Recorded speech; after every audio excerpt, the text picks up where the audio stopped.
I decided that this video would kind of be an unplugged video.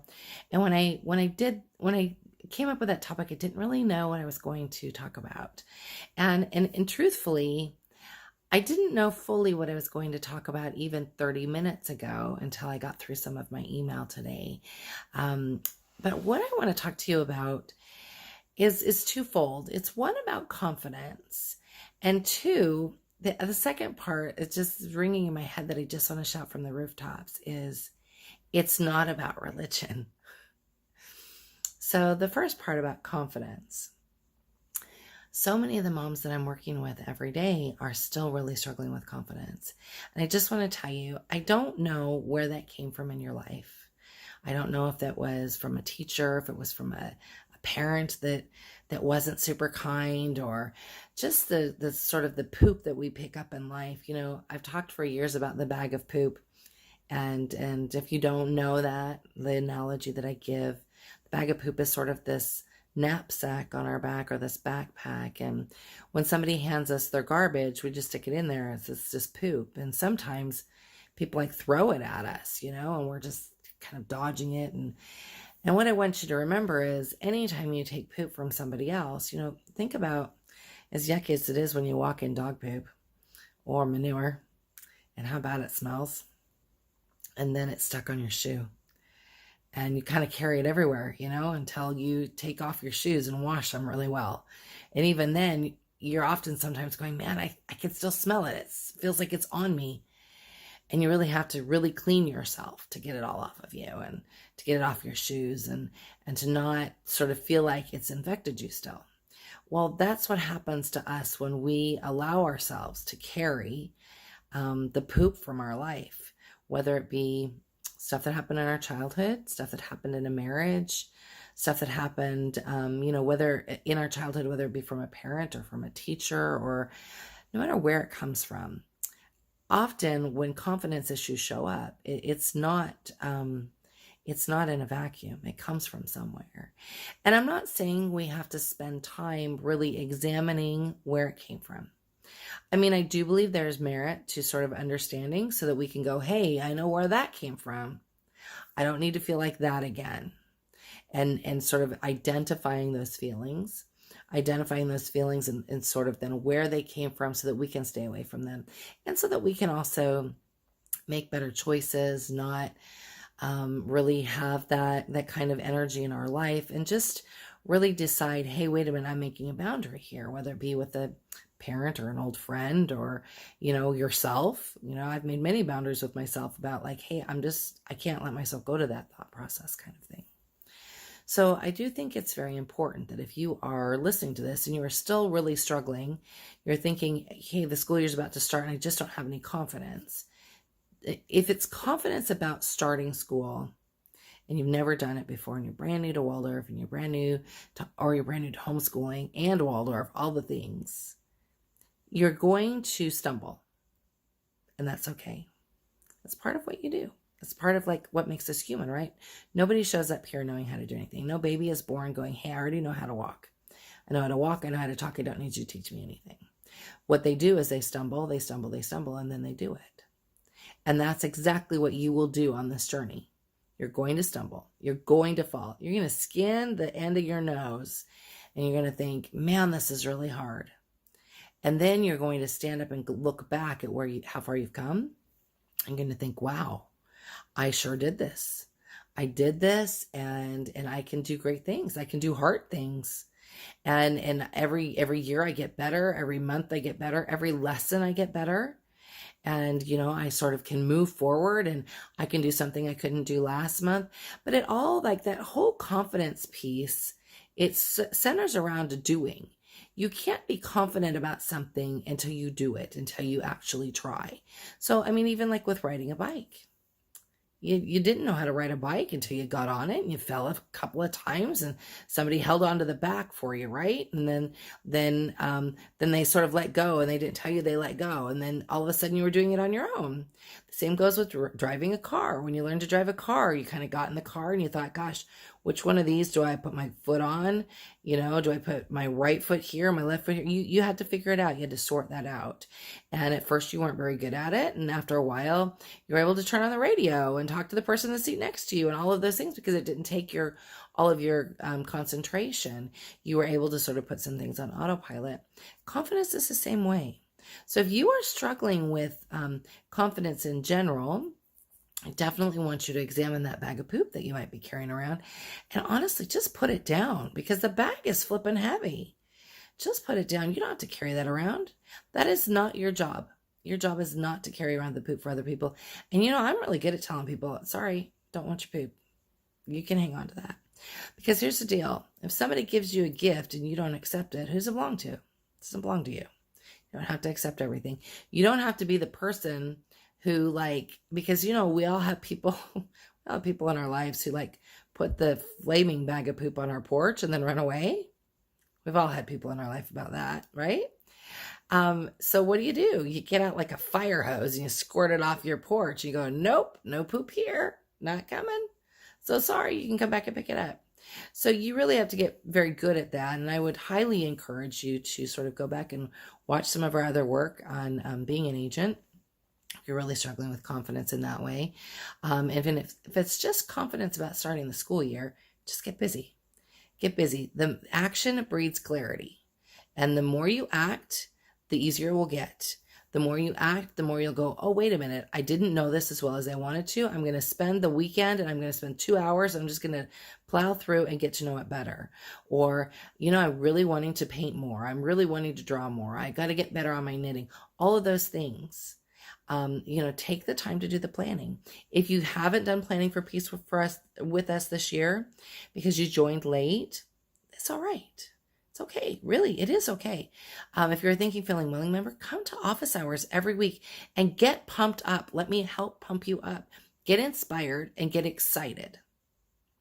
If you are a Thinking, Feeling, Willing member and you have not been part of Planning for Peace, but you're going through your planning, go watch those old videos. The Planning for Peace videos from this year, even if you didn't participate, having the opportunity to be part of that group coaching is golden. Group coaching is so much better than one-on-one coaching. And a lot of people will say, oh, but I feel really a lot more comfortable in a one-on-one setting. Here's the reason why group coaching is so good. When you're in a group, you not only get to express your own issues and your own struggles, but you get to hear everybody else that's struggling too. And what you find is, hey, wait a minute, what I'm struggling with isn't so weird. And there's somebody else who's struggling with it too. And we could be buddies and maybe be accountable to each other. Or I could listen to what Melissa's saying to this person over here. I can gain so much from that. And then, gosh, I have something to share with this person over here because Melissa coached them and she got through to them on one level, but I had this experience too, and I want to share what I know. So group coaching is really very valuable and very important. So if you are Thinking, Feeling, Willing member and you have not joined any of those calls, join them. And if you want to watch the ones that have been recorded, watch them. I think they're great. They're a great way to really dive in. So that's my bit on confidence. So now my other bit, stop being afraid of religion. Listen, I get it. If you don't subscribe to organized religion, listen, you're not going to get any argument from me. The path that I am on is truly my own. And that's not a path that I'm handing to you as I'm handing you this curriculum. This curriculum doesn't have to do with the religion. It has to do with people. So I have gotten so many emails over the last few weeks about, I just don't think I can teach a grade 3 content. I just don't think I can teach a grade 4 content.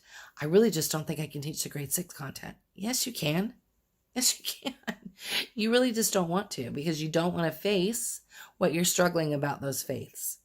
So here's what I want to ask you. Do you want your child to understand your neighbors? Do you want your child to understand people that maybe don't have the same skin color that they do, or live in a different land than you do, or believe differently than you do? If you want your children to understand those people, then you have to teach them about those people. You have to teach them about what they believed.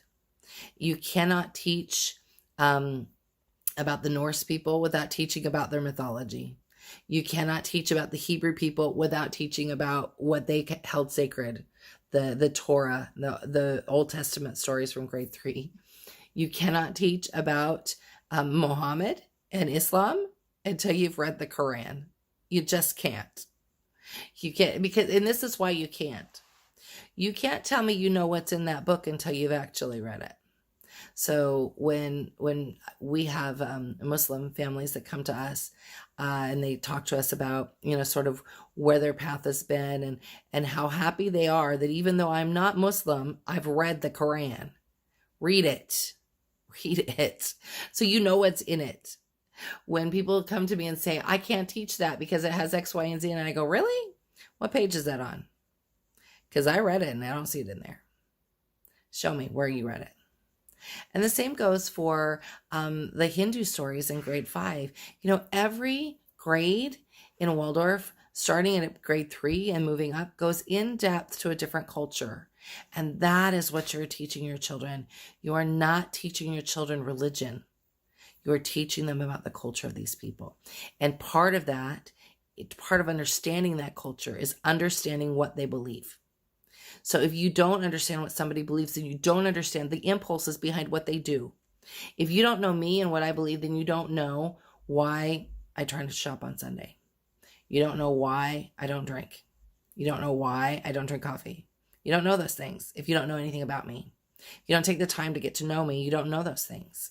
So I want you to step back. If you're really struggling with this, I want you to step back and I want you to ask yourself, what do I want my children to know about their neighbor?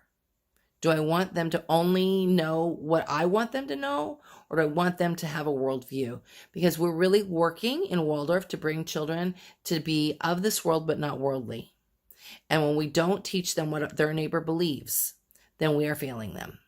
And I cannot be more pointed about that.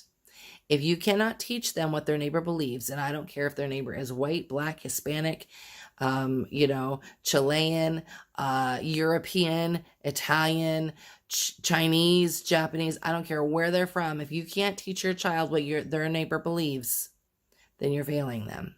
That's what this path is all about. This Waldorf homeschooling path is teaching culture and helping children understand. And I absolutely go beyond what's written. I go beyond what I've written, and I invite you to go beyond what I've written, but don't eliminate. Don't eliminate. You can say, I don't like those stories. Those stories make me really uncomfortable. Well, that's your poop. That's not your child's poop. So you figure out why they make you uncomfortable. And then you go from there. Because those are the things that people that you are teaching about hold sacred and dear. So figure it out. Figure out why you're struggling with that. If it is something from your past, then you have to honor your past, bless your past so that it can become wisdom. If you're carrying around that past and it's in that bag of poop that we talked about a few minutes ago, it's time you put the bag down. Put the bag down. Put the bag down, see it as manure instead of dog poop, and spread that manure around so that it can be fertilizer for some wisdom. Because until we can bless our past, it cannot become wisdom. And we have to be able to do that in order to walk forward in our emotions, in order to walk forward in a space that we can truly show up for our children the way we want to, the way we tell other people that we're showing up. I love it, love it, love it. I got to tell you. And be a little in your face. She wouldn't listen to me if I wasn't. I love it when I hear people say, yeah, I'm just open and I believe everything. And I think that everybody can honor God the way they want. Oh, except for if you're Muslim. Or except for I don't really want to hear about the Old Testament. Excuse me, back up the truck.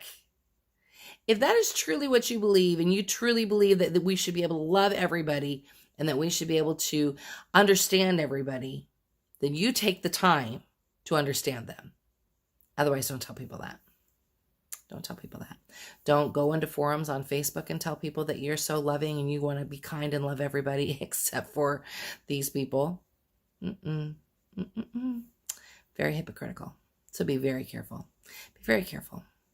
and stop stressing so much. Your children aren't going to become Jewish because you taught them the Jewish stories in grade 3. They're just not. What they're going to do is they're going to come out of grade 3 with this amazing understanding for their Jewish friends.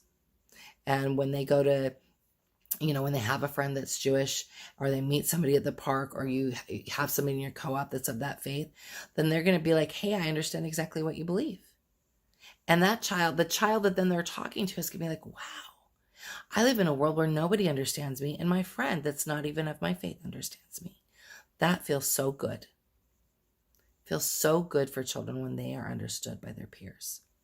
So be the change that you keep telling everybody you are. Be the change you want to see in the world. And just drink in all the fun. Teach it your way, yes, but teach it. And love everything that you're doing. Love one another. Hug those children tightly.